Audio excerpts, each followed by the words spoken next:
ওনাকে ডাক্তার কাছে নিয়ে যায়। ডাক্তার একটাই চিকিৎসা করে, হ্যাঁ। শুধু মুখে পানি ছিটকা দেয়া। ওনার জ্ঞান ফিরে আসে, কিন্তু মাথায় ব্যান্ডেজ। শরীরের যে কোনায় আঘাত লাগুক, ব্যান্ডেজ মাথায়। তারপর ডাক্তার কি করে, ওনার পালস চেক করে, ঠিক না? হ্যাঁ। এখানে আমিন ভাই আর শবনম আপু, আপনার একটু হেল্প লাগবে। হ্যাঁ। আপনি তো নায়িকা অ্যাজ ইউজুয়াল, আপনি বাংলা মুভি, সে নায়িকা, আমিন ভাই ডক্টর। হ্যাঁ। ওকে, সো ডক্টর এখন নায়িকার পালস চেক করবে, প্লিজ একটু যদি kindly Pulse check pulse check করেন। আপনি মা হতে চলেছেন।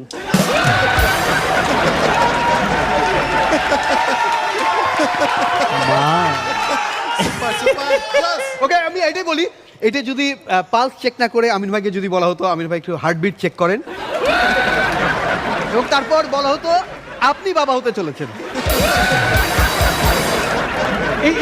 এইসবের মধ্যে আমিন ভাই সব থেকে মজা থাকে কে জানেন? সেন্সর বোর্ডের লোকজন। হ্যাঁ, আসল জিনিস ওরা দেখে কাইটা দেয়।